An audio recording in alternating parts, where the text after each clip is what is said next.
ചില പണ്ഡിതന്മാർ പറയുന്നത് കാണാം, അസൂയ എന്ന് പറഞ്ഞാൽ ഗമ്മുൻ ലാ സവാബ ഫീ, കൂലിയില്ലാത്ത മനോവിഷമം.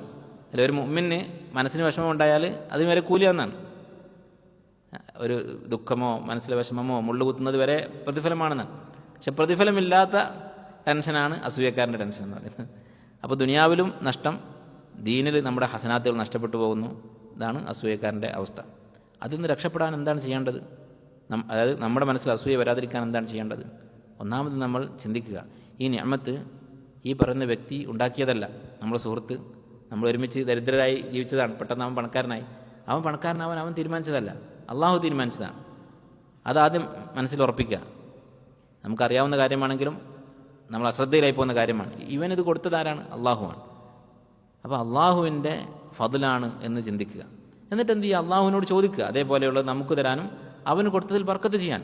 വളരെ പ്രയാസമായിരിക്കും. നമ്മളുടെ കൂടെ ഉണ്ടായിരുന്ന ഒരാൾ പെട്ടെന്ന് അവന് ജോലിയിലൊരു വളർച്ചയുണ്ടായി, അവന് വരുമാനം കൂടി, അല്ലെങ്കിൽ അവന് വിവാഹം കഴിച്ചു, കുറച്ച് മെച്ചപ്പെട്ട അവസ്ഥയിലേക്ക് മാറി. ഇതൊക്കെ കാണുമ്പോൾ നമുക്ക് പ്രയാസം ഉണ്ടാകും. അവന് വേണ്ടി പ്രാർത്ഥിക്കുക എന്ന് പറഞ്ഞാൽ, പക്ഷേ നമ്മൾ സഹിച്ച് പ്രാർത്ഥിച്ചാൽ അസൂയ നീങ്ങിപ്പോകും.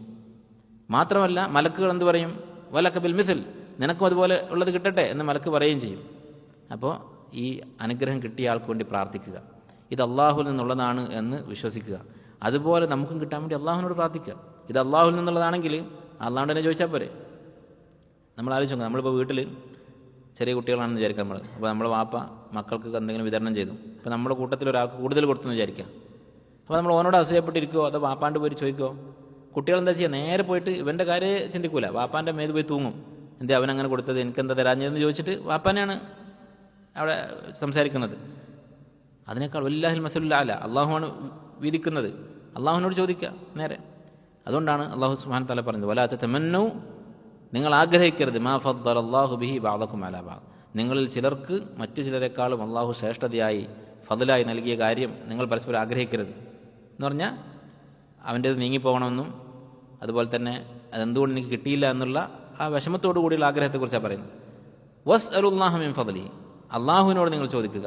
ഇന്നല്ലാഹ ഖാന ബികുല്ലി ഷൈഇൻ അലീമ. നമുക്ക് നിങ്ങൾ ഈ ആയത്ത് വളരെ മനോഹരമായ ആയത്താണ് സൂറത്തുൻ നിസായിൽ.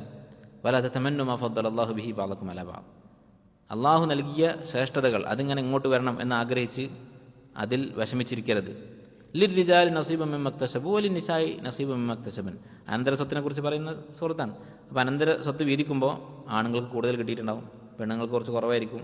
സാധാരണഗതിയിൽ സഹോദരങ്ങൾക്കും സഹോദരിമാർക്കും ഇടയിൽ നോക്കുമ്പോൾ അങ്ങനെ ആയിരിക്കും.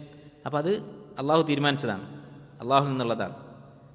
വസ്അലുല്ലാഹ മിൻ ഫദ്ലിഹി, അള്ളാഹുവിനോട് നിങ്ങൾ ചോദിക്കുക ഇതുപോലെ കൂടുതൽ തരാൻ വേണ്ടി. ഇന്നല്ലാഹ ഖാന ബികുല്ലി ഷൈഇൻ അലീമ. ഇനി ചോദിച്ചിട്ട് കിട്ടിയിട്ടില്ലെങ്കിലോ? അതാണ് അവസാനത്തെ അവസ്ഥ. ചോദിച്ചു പക്ഷെ കിട്ടിയിട്ടില്ല, അവൻ പിന്നെയും വളർന്നുകൊണ്ടിരിക്കുകയാണ്, ഞാൻ ചോദിച്ചുകൊണ്ടേയിരിക്കുന്നു. ഇന്നല്ലാഹ ഖാന ബികുല്ലി ഷൈഇൻ അലീമ, അള്ളാഹു അലീമാണ്. അള്ളാഹുവിനറിയാം നിനക്ക് തന്നാൽ ചിലപ്പോൾ ശരിയാവില്ല, അവന് കൊടുക്കുന്നത് നല്ലതായിരിക്കും, നിനക്ക് തരാതിരിക്കുന്നതായിരിക്കും നിനക്ക് നല്ലത് എന്ന് അള്ളാഹുവിനറിയാം. ഒരു ഹദീസിൽ കാണാം, അള്ളാഹു തആല ചില ആളുകൾക്ക് ദുനിയാവ് തടയും, നിങ്ങൾ രോഗികളായ നിങ്ങളുടെ വീട്ടുകാർക്ക് ഭക്ഷണം തടയുന്നത് പോലെ.